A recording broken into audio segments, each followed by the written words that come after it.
garder les forces sur notre saut, on va s'en passer. Hop là. Salut tout le monde, de retour du jumping de Bordeaux. On a retrouvé nos habitudes ici à Colombes dans les studios d'Equidia.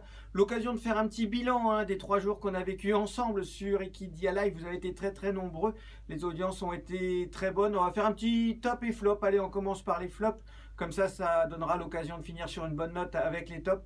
Le flop sportif, on va dire, ce sont nos mousquetaires français de l'équipe de France qui cherchaient des précieux points pour se qualifier pour la grande finale mondiale à Omaha pour le saut d'obstacle, la finale Coupe du Monde. Je veux parler bien sûr de Roger-Yves Bost, d'Olivier Robert et de Simon Delestre et de Pénélope Le Prévost. Malheureusement, bredouille, voilà, aucun point pour ces 4 cavaliers. Il faudra aller à Göteborg pour aller chercher cette qualification. Pour l'instant, le seul Français qualifié pour cette finale mondiale, c'est bien sûr Kevin Stott, bien en tête de ce classement général.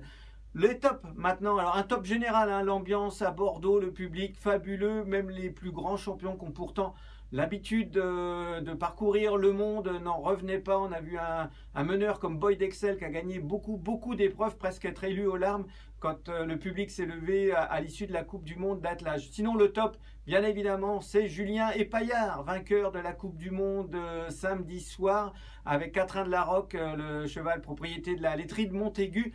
La première victoire de Julien dans une Coupe du Monde, il y avait 19 barragistes, il a été le plus rapide, donc incontestablement le top de ces 3 jours passés en Gironde, à Bordeaux, au Parc des Expositions, c'était bien évidemment Julien Epaillard. Et puis un petit coucou aussi à tous les amateurs de poney, avec la victoire de Léopold Pozzo dans la tournée des As Poney. Un seul garçon sur les 13 engagés, et ben voilà, Léopold a gagné cette tournée des As et on suivra cette tournée bien évidemment tout au long de la saison avec, on l'espère pour nos petits bleuets de l'équipe de France Poney, des bons résultats au prochain championnat d'Europe. Voilà, top flop de Bordeaux avec encore une fois un grand bravo à Julien Epaillard et puis à cette ambiance fabuleuse. 15 heures de direct sur Equidia Live, on s'est régalé. On espère que vous aussi devant votre téléviseur. A plus, bye bye, ciao.